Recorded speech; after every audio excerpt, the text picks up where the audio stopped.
Hello everyone, welcome back to IGNOU exams. आज मैं आपको इग्नू के course BEGS 185 English language teaching करवाऊंगी। इस बुक में टोटल 3 ब्लॉक्स हैं आपके पास में, और फर्स्ट ब्लॉक की फर्स्ट यूनिट मैंने करवा दी है, यूनिट 1 लैंग्वेज लर्नर। आज हम इसकी सेकेंड यूनिट करेंगे, द अनरीच्ड लर्नर।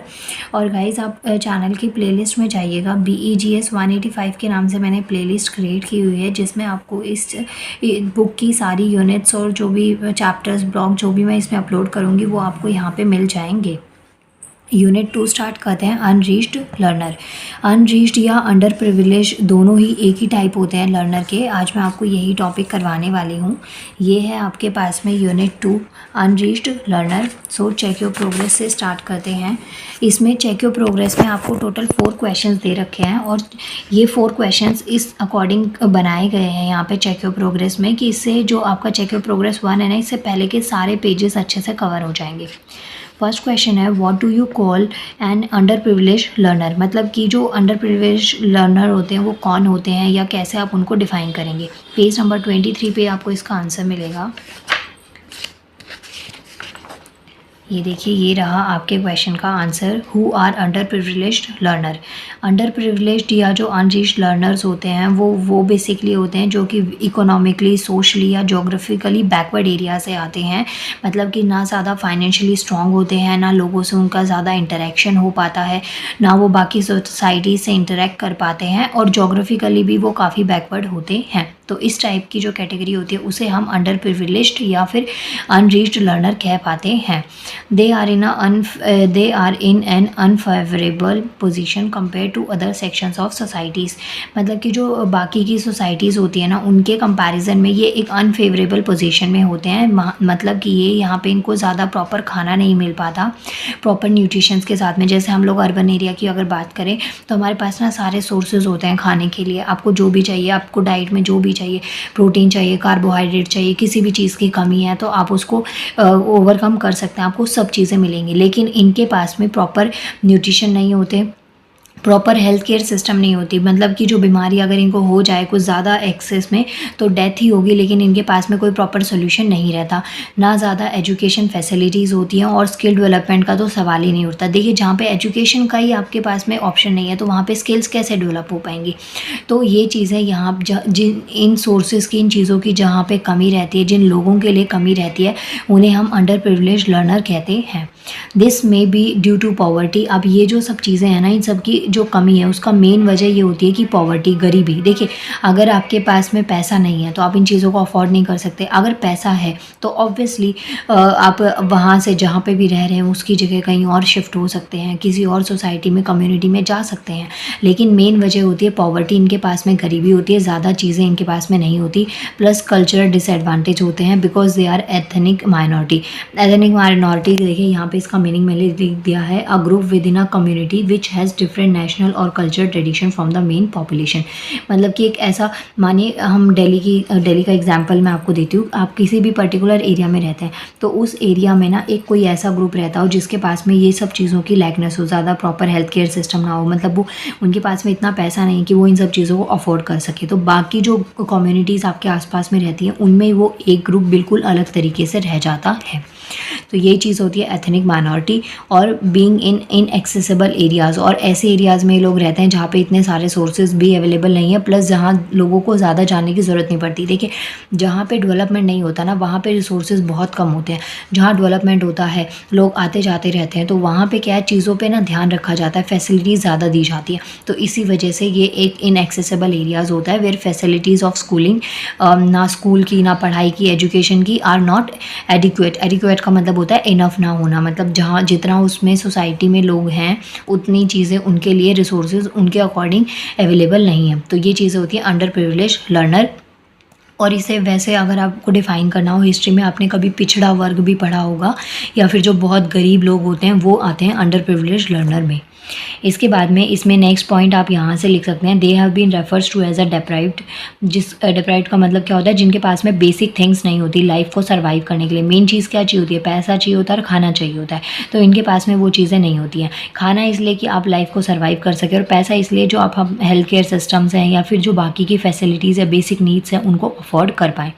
तो इनको डिप्राइव्ड बोला जाता है। अब ये साइको सोशली डिप्राइव्ड भी हो सकते हैं, कल्चरली भी हो सकते हैं, लोकेशनल वाइज भी हो सकते हैं, मतलब कि कहीं ऐसी जगह में रह रहे हैं जहाँ पे ये सोर्सेज नहीं है, ये कुछ रिमोट एरियाज़ में रहते हैं जहाँ पे ज़्यादा लोग नहीं जाते, जहाँ पे ज़्यादा सोर्सेज अवेलेबल नहीं है।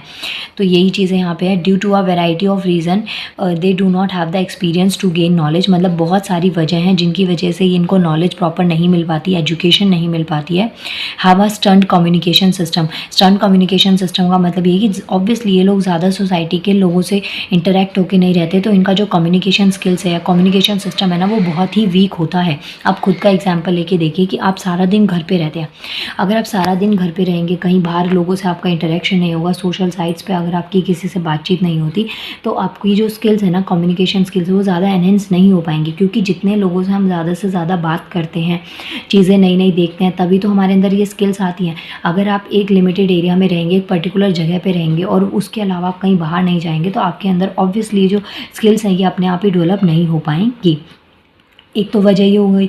सेकंड थिंग, इनमें जो फ्लुएंसी होती है वो नहीं आ पाती है। जो अडल्ट लैंग्वेज लर्नर्स होते हैं, बाकी के लोग जो इनकी एज के बच्चे होते हैं या फिर जो और लोग होते हैं, उनके कंपैरिजन में इनमें इतनी ज़्यादा ना फ्लुएंसी नहीं आती है। अब इसका एग्जांपल मैं आपको देती हूँ। जैसे मानिए कोई फिल्म स्टार है, कोई सेलिब्रिटी है, उनका एक बच्चा देखिए आप, जो हो 6, 7, 8 ईयर्स ओल्ड, मतलब इतनी एज हो बच्चे की जिसे सारी चीज़ों की समझ हो, बोलना आता हो, तो आप उनकी इंग्लिश में फ्लुएंसी देखना बहुत ज़्यादा होगी। और एक आप नॉर्मल मिडिल क्लास फैमिली में जो जॉब करते हो, उनमें इंग्लिश की फ्लुएंसी देखना, बहुत मेजर डिफरेंस आपको देखने को मिलेगा। तो यही चीज़ें हैं कि आप जिस सोसाइटी में रहते हैं, आसपास में जैसा भी आपका इंटरेक्शन होता है, तो वो सब चीज़ें आपके बिहेवियर में और इन सब चीज़ों पे बहुत उसका फ़र्क पड़ता है। तो यही चीज़ें यहाँ पे आपको बता रही हैं कि इन सब वजह से ही, मतलब उनके पास में ज़्यादा अब वो लोग अफोर्ड नहीं कर सकते, ज़्यादा सर्विसेज नहीं ले सकते, फैसिलिटीज़ नहीं है स्कूलिंग की, बाकी एजुकेशन सिस्टम की, तो इसकी वजह से वो समाज से काफ़ी अलग रेंज पे रहते हैं। अलग रेंज का मतलब ये नहीं कि बिल्कुल अलग, मतलब अलग इन द सेंस कि ग्रुप में होते हुए भी वो काफ़ी अलग खुद को फील करते हैं। तो यह हो गया आपका फर्स्ट आंसर। यहाँ से कंप्लीट आप इस आंसर को नोट कर सकते हैं। इसके बाद में गाइस सेकंड क्वेश्चन है आपके पास में, what are the causes of their deprivations. जो अंडर प्रिविलेज लोग होते हैं ना, इनमें क्या कॉजेज़ होते हैं इनके ये चीज़ होने के। तो पेज नंबर 23 और पेज नंबर 24 पे आपको इसका आंसर मिलेगा। What makes them under privilege, मतलब क्या क्या चीज़ें उनको अंडर प्रिविलेज बनाती है। वैसे तो ये पॉइंट्स मैंने यहाँ पे आपको बता दिए, लेकिन यहाँ आपको ना डिटेल में दे रखा है। जैसे फर्स्ट है पॉवर्टी। पॉवर्टी का मतलब क्या है? गरीबी is a major cause of disadvantage and backwardness due to the lack of means. Such learners are deprived for many experience and opportunities. इनके पास में बहुत कम मीन्स होते हैं, मीन्स इन द सेंस कि इनके पास में बहुत कम सोर्सेज होते हैं, जिसकी वजह से काफ़ी चीज़ें ये एक्सपीरियंस नहीं कर पाते, काफ़ी इनको अपॉर्चुनिटीज़ नहीं मिलती है। इसका एग्जाम्पल मैं देखिए आपको समझाती हूँ। जैसे कि मानिए कोई लेबर वर्क है जो ब्रिक्स वगैरह बना दे, चिमनी वाला एरिया, वहाँ पे ये लोग रह रहे हैं, तो वहाँ के जो बच्चे हैं ना वहीं आसपास में ही बड़े होंगे। अगर कोई बहुत गरीब फैमिली है, वो जहाँ पे भी फैक्ट्री वगैरह में वर्क कर रहे हैं, वो लोग वहीं पे पैदा होते हैं और वहीं पे वो अपनी लाइफ को पूरा कंप्लीट जीते हैं। तो उनके पास में ज़्यादा सोर्सेज हुए ही नहीं, मतलब उन्होंने जो बाहर की सोसाइटीज़ हैं, जो और लोगों के साथ में घुलना मिलना होता है, वो सब चीज़ें तो उनको देखने को ही नहीं मिली। तो उनके पास में कोई खास एक्सपीरियंस भी नहीं होता। एक्सपीरियंस के नाम पे सिर्फ वो अपने पेरेंट्स को, जो भी वो अर्न कर रहे हैं, चाहे वो ब्रिक्स बना रहे हैं, चाहे लेबर वर्क कर रहे हैं, जो भी चीज़ें ना, वो उन्हीं को देख के ही बड़े हो रहे हैं। तो उनमें एक्सपीरियंस वही चीज़ का आएगा, प्लस अपॉर्चुनिटीज़ भी उनके पास में उसी में ही कुछ और बनने का होगा, लेकिन कुछ अलग से, मतलब लीग से हटके कुछ करने का उनके पास में नहीं होगा chance. They may have working parents who have very little time to interact. उनके पास में जो पेरेंट्स होते हैं वो वर्किंग होते हैं, दोनों ही मदर फादर वर्क कर रहे होते हैं। अब दोनों ही मदर फादर वर्क करने का मतलब तो यहाँ पे भी होते हैं, अर्बन सोसाइटीज़ में भी होते हैं, लेकिन वो अपने बच्चों को ऐसी लाइफस्टाइल देते हैं, हॉस्टल्स वगैरह में डाल देते हैं, जिससे उनके बच्चे भी प्रॉपर ग्रो कर पाते हैं। लेकिन यहाँ पे बहुत गरीब लोगों की बात हो रही है, जो ये लेबर वर्क करते हैं या जो ब्रिक्स वगैरह बनाते हैं, ईंटें वगैरह बनाते हैं, इन लोगों की यहाँ पे बात हो रही है। तो इनके पास में जो इनके पेरेंट्स होते हैं वो वर्किंग होते हैं और उनके पास में बहुत कम टाइम होता है अपने बच्चों से बातचीत करने का या फिर इंटरेक्ट करने का। तो फर्स्ट जो रीज़न है वो आप देंगे पॉवर्टी। इसके अलावा यहाँ पे आपको दे रखा है कि जो एक्सपीरियंस एक जैसे प्री चाइल्ड बच्चे में होता है। अब एक नॉर्मल फैमिली है, एक फैमिली जो कि ये सब चीज़ें अफोर्ड कर सकती है, तो उनका बच्चा पहले प्ले विंग में भेजते हैं वो, फिर उसके बाद में बच्चे को नर्सरी, यूकेजी, एलकेजी, ये सब चीज़ें करवाई जाती हैं। लेकिन ये जो बच्चे बहुत गरीब होते हैं, इनके पास में इतना पैसा नहीं होता, ना पेरेंट्स इतना अफोर्ड कर सकते हैं और ना उनमें इतनी अवेयरनेस होती है। तो उस टाइम पे उनको ये जो प्री स्कूल चाइल्ड को प्री स्कूल एक्सपीरियंस बच्चे को चाहिए होता है ना गुड कम्युनिकेशन के लिए, वो चीज़ उनको नहीं मिल पाती। क्योंकि देखिए जो बेसिक्स होते हैं ना, अगर आपके बेसिक वीक है तो ऑब्वियसली एडवांस लेवल पे आप कुछ नहीं कर पाएंगे। तो यही चीज़ है कि उनके पास में बेसिक जो चीज़ें होती हैं वो अवेलेबल ही नहीं होती हैं। In addition to this there is a major problem cause by the malnutrition. और इसके अलावा जो पॉवर्टी है ना, इसका एक तो एजुकेशन पे भी इफेक्ट आता है, उसके अलावा माल न्यूट्रिशन मतलब कुपोषण का शिकार वो बच्चे हो जाते हैं। उनको प्रॉपर डाइट नहीं मिलती, जो चीज़ उनको पेट भरने के लिए मिल गई वही वो खा लेते हैं। उनकी कुछ एज सच डिमांड नहीं होती कि उनको यही खाने में चाहिए या नहीं चाहिए। Their poor health status does not allow. इसके अलावा जब उनमें कुपोषण होता है मतलब प्रॉपर उनको डाइट नहीं मिल पाती, तो इसकी वजह से जो उनका हेल्थ स्टेटस है वो बहुत वीक होता है और वो भी अलाउ नहीं करता एक कुछ नई इंटेलिजेंस या नई चीज़ों को सीखने के लिए। आप खुद सोचिए, अगर आपको खाना नहीं मिलेगा टाइम पे, आपको जो भी आपकी खाने की नीड्स हैं वो चीज़ें पूरी नहीं होंगी, बॉडी में वीकनेस रहेगी। बॉडी में वीकनेस रहेगी तो आपके नई नई स्किल्स को डेवलप कर पाएंगे। आप एक बार एक दिन के लिए फास्ट भी रख लेते हैं तो आप ये सोचिए आप में इतनी वीकनेस आती है, आप अपने कामों को ना नेक्स्ट डे पे पोस्टपोन कर देते होंगे कि हाँ जब नेक्स्ट डे जब आप खाना खा लेंगे ना उसके बाद में ये कुछ हैवी वर्क वगैरह कर लेंगे। या फिर आइडियाज़ भी आपके दिमाग में तभी आते हैं जब आपका पेट पूरी तरीके से भरा हो। तो उन लोगों के पास में इन चीज़ों की कमी होती है, इसकी वजह से कुछ नए आइडियाज़ भी उनके पास में नहीं आ पाते। सेकेंड पॉइंट आता है डिस्क्रिमिनेशन एंड एक्सप्लॉयटेशन। इस आंसर को आपको 4 पॉइंट्स में डिवाइड करना है। फर्स्ट पॉवर्टी हो गया, सेकेंड है discrimination and exploitation, third one is geographical और locational disadvantage, number 4 is cultural disadvantage. इसके बाद में आता है डिस्क्रिमिनेशन एंड एक्सप्लॉयटेशन। डिस्क्रिमिनेशन का मतलब होता है भेदभाव देखना। तो जो ऑब्वियसली जो रिच सोसाइटीज़ होती हैं, रिच पीपल्स होते हैं, वो उनमें और जो पुअर पीपल होते हैं उनमें आपको डिस्क्रिमिनेशन भेदभाव देखने को मिलेगा। और वही जो रिच क्लास होती है, कम्युनिटीज़ होती हैं, वो एक्सप्लॉइट करती हैं, मतलब जो पुअर लोग होते हैं, गरीब लोग होते हैं, उनको वो दबाने लग जाते हैं। Exploitation of less privilege by the more privilege and powerful classes. जो पावरफुल क्लासेज होती हैं या मोर प्रिविलेज्ड होते हैं, जिनके पास ज़्यादा सोर्सेज अवेलेबल होते हैं, उनके थ्रू जो लेस प्रिविलेज लोग होते हैं वो एक्सप्लॉइट होते हैं, मतलब उनको दबाया जाता है, प्रेशराइज किया जाता है, उनसे अपने ही काम करवाए जाते हैं। और ये चीज़ हम हिस्ट्री से ही देखते आ रहे हैं। जैसे कि ब्रिटिशर्स भी जब यहाँ पे आए थे तो वो भी हम इंडियन से जो बहुत गरीब लोग थे उनसे अपने सारे काम करवाते थे, मारपीट भी करी जाती थी, उनको बहुत गलत बोला भी जाता था। तो ये चीज़ हिस्ट्री से ही आप देखते हुए आ रहे हैं। जिनके पास बहुत पैसा होता है, जिनके पास पावर होती है, तो वो एक्सप्लॉयटेशन करते ही करते हैं। तो यहाँ पे यही चीज़ें आपको बता रखी हैं। इसके बाद में as well as the behaviour of their peers in classrooms. अब यहाँ पे जो गरीब बच्चे हैं, वैसे यहाँ पे हिस्ट्री जितना तो नहीं है लेकिन हाँ फिर भी है ये चीज़ें, जो गरीब बच्चे हैं वो स्कूल्स में जाते हैं तो उनको भी जो वहाँ की और बाकी की क्लासेस होती हैं, जो बच्चे एक जैसी सी फैमिली से बिलोंग करते हैं, अच्छी फैमिली से आते हैं, तो वो बच्चे उनको ज़्यादा अपने पास में देखना पसंद नहीं करते, अलग तरीके की कम्युनिटीज़ में उनको मानने लग जाते हैं। आप खुद भी इसमें ना अपना एग्जाम्पल ले सकते हैं कि आपके घर पर जो मेड आती है आप उनके बच्चों को कैसे ट्रीट करते होंगे, या फिर जो लोग आपसे छोटी कास्ट के लोग होते हैं उनको आप कैसे ट्रीट करते होंगे, उनके बच्चों को आप कैसे ट्रीट करते होंगे। तो यही सब चीज़ें डिस्क्रिमिनेशन और एक्सप्लॉयटेशन में आती है, जो कि बहुत गलत है। ऐसा बिल्कुल भी नहीं होना चाहिए। ऑब्वियसली ह्यूमन बीइंग ही होता है, तो ये चीज़ आपको ध्यान में रखनी है। इसके बाद में आता है नंबर 3 वन इज़ जोग्राफिकल और लोकेशनल डिसएडवांटेज। जोग्राफिकल बेसिस पे और लोकेशनल डिसएडवांटेज भी देखने को मिलता है कि वो जहाँ पे से बिलोंग करते हैं वहाँ पे ज़्यादा कम्युनिटीज़ नहीं है, उनके आसपास के लोग हैं। अगर मानिए जैसे कि एक जगह है जहाँ पे ईंट बनाई जा रही है तो वहाँ के लोग उसी से रिलेटेड बात करेंगे, वो वहाँ का मालिक बनने का बहुत कम सोचते हैं और वहाँ से बाहर निकल कर उनके पास चांस ही नहीं है, क्योंकि काम ही सारा दिन होता है और उनकी इतना ही उनको मेहनताना मिलता है जिससे उनकी बेसिक नीड्स पूरी हो जाए। तो कुछ नई अपॉर्चुनिटीज़ के बारे में सोचना भी उनके लिए बहुत बड़ी बात हो जाती है। ये चीज़ें यहाँ पे हैं। इसके बाद में 4th पॉइंट पे आता है कल्चरल डिसएडवांटेज। तो जो एथनिक माइनॉरिटीज़ होती हैं उनमें डेमोग्राफिक ग्रुप्स होते हैं, जैसे कि स्लम ड्वेलर्स हो गए या ट्राइब्स हो गई।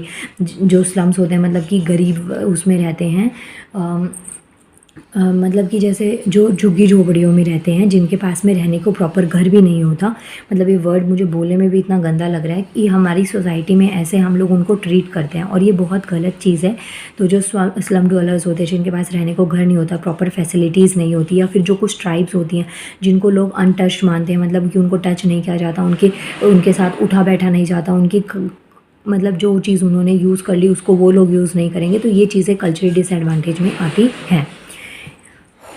गाइस आंसर थोड़ा इमोशनल सा था, बट कोई नहीं, हम लोग पढ़ ही इस रहे हैं कि ताकि हम इन सोसाइटीज़ में या इस तरीके के जो चीज़ें डिस्क्रिमिनेशन आपको देखने को मिलता है इसमें आप चेंज ला पाएँ। तो ये हो गया आपके पास में क्वेश्चन नंबर 2।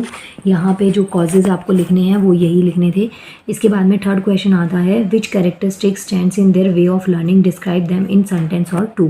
आपको यहाँ पे इसकी कैरेक्टरिस्टिक्स लिखनी है। पेज नंबर 24, 25 और 26 पे इसका आंसर मिलेगा। तो यहाँ पे है, ये रही कैरेक्टरिस्टिक्स। क्वेश्चन नंबर 3 है ये। Characteristics of under privileged learners.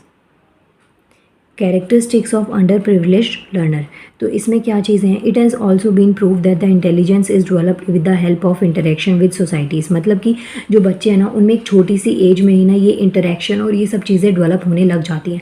आप खुद से एग्जांपल देखिए, जो एक अच्छी फैमिली है, जो अपने बच्चों की एजुकेशन और लाइफस्टाइल को अफोर्ड कर सकते हैं, तो वो बच्चे को पहले प्ले स्कूल में डाल देते हैं। जब तक बच्चा 3-4 ईयर्स का भी मैक्स टू मैक्स होता है, तभी उसी टाइम पे बच्चे को ये फैसिलिटीज़ प्रोवाइड होने लग जाती है। और जो बुक्स वगैरह होती हैं, कलर्स हो गए, ड्राइंग्स वगैरह हो गई, ये सब चीज़ें बच्चों को पहले ही प्रोवाइड कर दी जाती है। लेकिन एक जो गरीब बच्चा है, जिसकी फैमिली खुद डेली लाइफ पे काम कर रही है और सिर्फ उनके पास में इतना पैसा आ पाता है कि वो अपने खाने पीने की चीज़ें ही अफोर्ड कर पाते हैं, तो उनके बच्चे ज़्यादा, एज तो बढ़ जाती है, हाइट भी बढ़ जाती है, लेकिन जो उनकी प्रॉपर ब्रेन की हेल्थ है वो और बॉडी हेल्थ वो डेवलप नहीं हो पाती। बाकी स्किल्स तो उनमें आना दूर की बात होती है।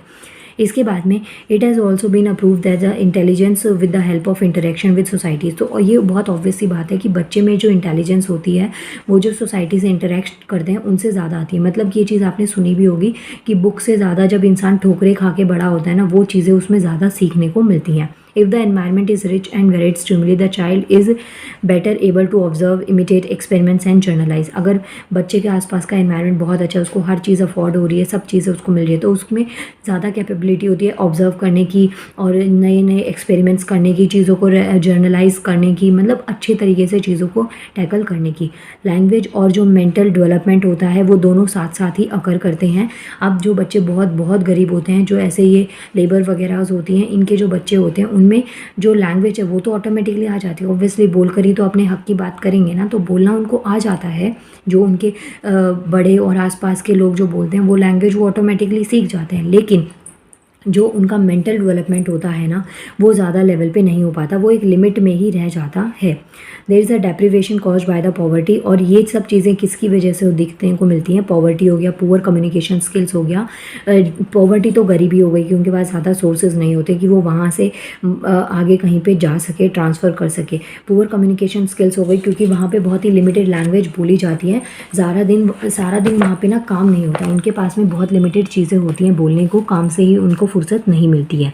और प्लस जो पेरेंट्स होते हैं उनके साथ में इंटरेक्शन भी बहुत कम होता है। बच्चा जो आसपास में रहता है, जिस सोसाइटी में ज़्यादा रहता है, वही चीज़ सीखेगा। आप अपने पेरेंट्स के साथ में ज़्यादा रहते हैं तो आप में वो लैंग्वेज आएगी, उनका बिहेवियर आएगा। तो यही चीज़ वो बच्चे जब अपने पेरेंट्स को जैसा करते हुए देखते हैं, वो भी धीरे धीरे वही सब चीज़ें सीखने लग जाते हैं। Who are battling with the basic problems of living. तो ज़्यादा इंटरेक्शन नहीं हो पाता क्योंकि वो उनकी डेली की लड़ाई होती है, जो उनकी बेसिक प्रॉब्लम्स होती है ना, रहने के लिए, खाने पीने का जो खर्चा होता है, वही वो आराम से सर्वाइव कर पाते हैं। इससे ज़्यादा वो अफोर्ड ही नहीं कर पाते।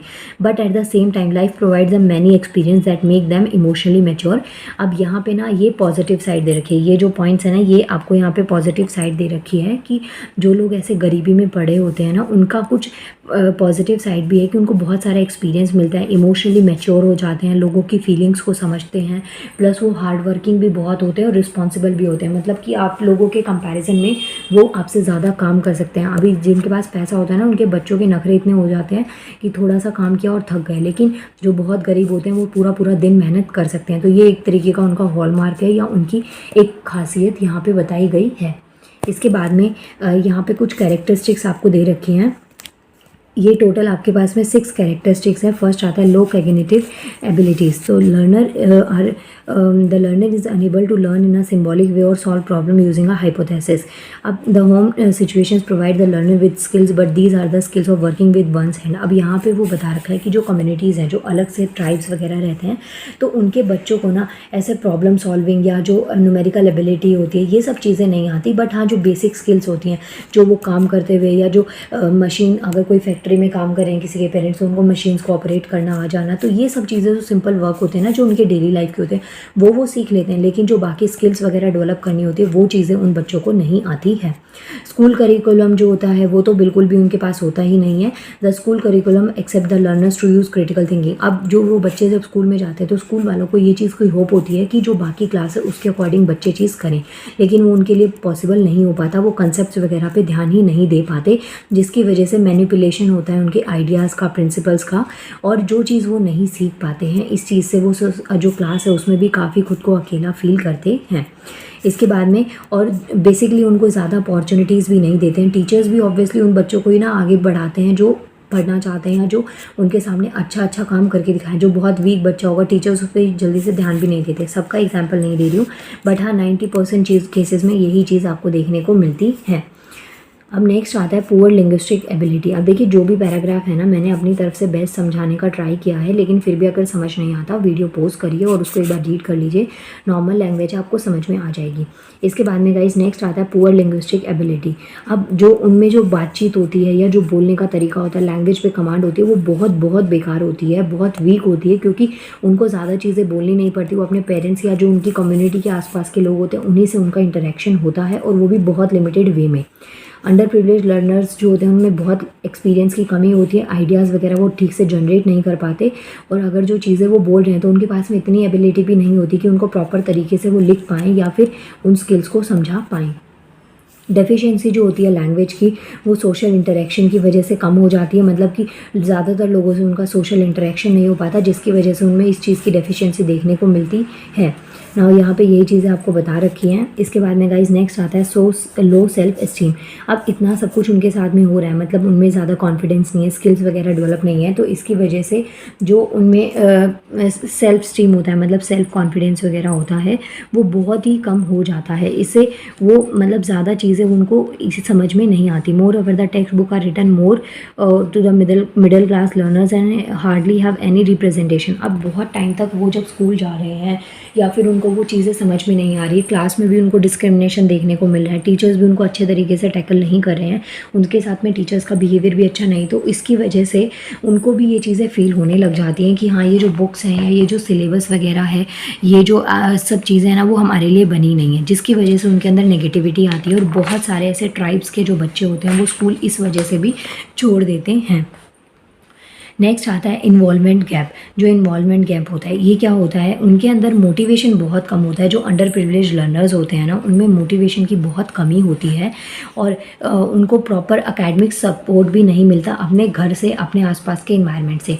अब देखिए उन जिनके पेरेंट्स लेबर वर्क करते हैं, लेबर होते हैं, वाइट वॉश कर रहे हैं, कहीं खेतों में काम कर रहे हैं, उनके बच्चे स्कूल जा रहे हैं। अब अगर वो बच्चा पास नहीं हो रहा है या उस बच्चे का मन भी नहीं है, तो वो जाए ना जाए, घर पे देखने वाला कोई नहीं होता, क्योंकि उनके पेरेंट्स जो होते हैं ना वो वर्किंग होते हैं। और हमारी जैसे सोसाइटीज़ होती हैं जहाँ पे आप अर्बन एरियाज़ में रहते हैं, वहाँ पे बच्चों की एजुकेशन पे बहुत ध्यान दिया जाता है। अगर बच्चा नहीं पढ़ता तो स्कूल से फ़ोन आ जाता है, पेरेंट्स भी देखते हैं डेली बेसिस पे जब पढ़े लिखे होते हैं कि हाँ बच्चा क्या करे, क्योंकि उनके पास में वही काम होता है। लेकिन जो अंडर प्रिविलेज लोग होते हैं उनके पास में जो मेन सोर्स यही होता है कि उनको सिर्फ ध्यान इस चीज़ का होता है कि हमें बस पैसा कमाना है और अपनी जो लाइफ है उसको सर्वाइव करना। उनके पास में इतना ज़्यादा भी अमाउंट नहीं होता, तो इस वजह से उनका जो एकेडमिक सपोर्ट होता है उनको घर से कि मोटिवेशन मिलेगी, हाँ उसे पढ़ना है, कुछ नया बनना है, तो ये चीज़ें नहीं मिलती। और बहुत सारे पेरेंट्स ऐसे होते हैं कि स्कूल जाके क्यों इनका टाइम वेस्ट करवाना, अपने साथ काम पे लगा लेते हैं, 2 पैसे एक्स्ट्रा मिलेंगे। तो इस चीज़ की वजह से भी जो चाइल्ड लेबर है ना वो बढ़ रहा था। और वैसे अभी उस पर हमारे गवर्नमेंट के बहुत सारे इनिशिएटिव्स आए हैं, लेकिन यहाँ पे यही चीज़ आपको बता रखी है कि जो इलिटरेसी होती है वो बहुत ज़्यादा होती है, पेरेंट्स को भी इतना पढ़ाई की नॉलेज नहीं होती, तो वो भी अपने बच्चों को प्रेशराइज़ नहीं करते, और अगर बच्चे का मन नहीं है तो वो भी उसे बच्चे को अपने साथ काम पे लगा लेते हैं। ये चीज़ आपको यहाँ पे समझा रखी है। नेक्स्ट आता है इसके बारे में poor ability to read and write. अब देखिए स्कूल नहीं जा रहे हैं, ठीक से पढ़ नहीं रहे हैं, चीज़ों में इंटरेक्शन नहीं हो रही है, तो जो एबिलिटी है रीड और राइट की, पढ़ने की और लिखने की, वो बहुत कम होगी। बोलने की नहीं होगी, जो आसपास की लैंग्वेज है वो तो अपने आप आ ही जाती है, लेकिन जब पढ़ना पड़े कुछ लैंग्वेज को या फिर लिखना पड़े तो वो चीज़ें उनको समझ में नहीं आती है। Foundation of reading and writing skills, life interaction with mature users of language, मतलब कि जिनकी लैंग्वेज में कमांड है या जो अच्छा बोलते हैं, सिखाते हैं, तो ये स्कूल में या फिर एकेडमिक्स में हो सकता है, तो वो चीज़ें उनको मिलती नहीं है। कुछ ऐसे टॉयज़ और प्रिंट मटेरियल होते हैं, जैसे कि छोटी छोटी बुक्स आती हैं बच्चों की, कलरफुल बुक्स आती हैं, वो चीज़ें उनको मिल ही नहीं पाती हैं, जिसकी वजह से वो बच्चे ये चीज़ें सीख ही नहीं पाते, उनमें ये एबिलिटी ही नहीं आती। जो अर्बन एरियाज़ होते हैं वहाँ पे छोटे बच्चे जो स्कूल जाते हैं ना, प्ले स्कूल में, या वो उनसे भी आप, जिन्होंने मतलब स्कूल में पहला कदम ही रखा हो ठीक से, उनसे भी आप बच्चों से पोएम्स वगैरह, स्टोरीज़ वगैरह ये सब सुनिए, पूछिए, वो पढ़ना भी जानते हैं थोड़ा बहुत। तो ये चीज़ें तब मिलती हैं जब आप अपने बच्चों की एजुकेशन पे ध्यान दे रहे हैं, लेकिन इनको यहाँ पे टाइम नहीं मिलता, और कुछ इतना जो प्रिंट मटेरियल होता है या जो कम्युनिकेशन स्किल होती है, इनकी भी बहुत ज़्यादा लैकनेस, डेफिशिएंसी देखने को मिलती है, जिस वजह से इनकी जो एबिलिटी होती है रीड एंड राइट की, वो बहुत वीक हो जाती है। अब इसका लास्ट पॉइंट आता है their strength, higher sense of responsibilities and emotional maturities. अब अभी तक ना हमने इसमें सारे वीक पॉइंट्स बात करे, वीकनेस बात करी, अब यहाँ पे उनकी स्ट्रेंथ दे रखी है कि जो लेबर वर्क करते हैं, पॉवर्टी में जी रहे हैं, उनके पास में सोर्सेज बहुत कम है, लेकिन फिर भी उसके ना बहुत सारे एडवांटेज भी होते हैं, कि मतलब उसकी क्या स्ट्रेंथ हो सकती है। अब इनके पास में नॉलेज बेस बहुत कम होता है, लिंग्विस्टिक एबिलिटीज़ बहुत कम होती हैं, लेकिन फिर भी जो अगर ये क्लासरूम में अच्छा परफॉर्म नहीं कर सकते ना, तो ये लाइफ में काफ़ी अच्छा परफॉर्म कर जाते हैं। मतलब कि नॉर्मल बच्चों के कंपैरिजन में वो बच्चे आपको ज़्यादा स्ट्रॉन्ग कैरेक्टर में दिखेंगे, जो लाइफ की रिस्पॉन्सिबिलिटी है, या जो वर्किंग होता है, काम वगैरह करना होता है, या फिर अपने छोटे भाई बहनों को और बड़ों का ध्यान रखना, तो ये चीज़ें उन बच्चों में आपको ज़्यादा देखने को मिलेंगी जो बच्चे ज़्यादा पैसे वालों के होते हैं उनके कंपैरिजन में। तो यही चीज़ यहाँ पे आपको बता रखी है। इन्होंने बहुत, मतलब ये बच्चे जो होते हैं, जो अंडर प्रिविलेज बच्चे होते हैं, वो काफ़ी कुछ हार्डशिप उन्होंने लाइफ में बहुत कुछ फेस किया होता है, तो इसलिए उनको हर चीज़ की वैल्यू होती है, और जो इमोशनली मैच्योर हो जाते हैं, मतलब दूसरों की फीलिंग्स को, पेन को वो काफ़ी हद तक समझने लग जाते हैं। यहाँ पे यही चीज़ें आपको पूरा कंप्लीट समझा रखा है, और जो सिस्टम ऑफ एजुकेशन है इसको इसमें वर्क करना चाहिए कि the strength of the learner should be able to learn, मतलब कि इस तरीके का डिस्क्रिमिनेशन देखने को नहीं मिलना चाहिए। टीचर्स को भी इसमें काफ़ी हेल्पफुल होना चाहिए, और अगर टीचर्स उस पर थोड़ा भी ध्यान दे देंगे, या फिर जो सोसाइटी उनको थोड़ा अपने साथ लेने का ट्राई करेंगे, तो बच्चे वो हार्ड वर्किंग होते ही हैं, जिससे उनको काफ़ी ज़्यादा वो अचीव और ईजी वे में कर पाएंगे। गाइस, क्वेश्चन नंबर 3 में आपको ये पॉइंट्स लिखने हैं, यहाँ तक 6 पॉइंट तक। 7th जो 4th क्वेश्चन है उसमें क्या कह रखा है कि जो अंडर प्रिविलेज लर्नर्स होते हैं उनकी स्ट्रेंथ आपको यहाँ से, ये पूरा जो पॉइंट है ना 6 वाला पॉइंट, ये आपको क्वेश्चन नंबर 4 में लिखना है। और इसके बाद में आप टीचर्स का भी यहाँ पे बता सकते हैं, जो लास्ट में बता रखा है कि टीचर्स इसको अपने एजुकेशन में, क्लासरूम में भी यूज़ कर सकते हैं। तो ये आपके पास में 4 क्वेश्चन हो गए। इनमें से जो मुझे ज़्यादा मेन लगता है, एक तो अंडर प्रिविलेज लर्नर आपको पता होना चाहिए, और उनकी कैरेक्टरिस्टिक्स आपको ज़्यादा अच्छे से पता होनी चाहिए। इसके बाद में गाइस नेक्स्ट इसका चेक योर प्रोग्रेस करवाऊंगी मैं आपको। नाउ मिलते हैं नेक्स्ट वीडियो में। Thank you so much.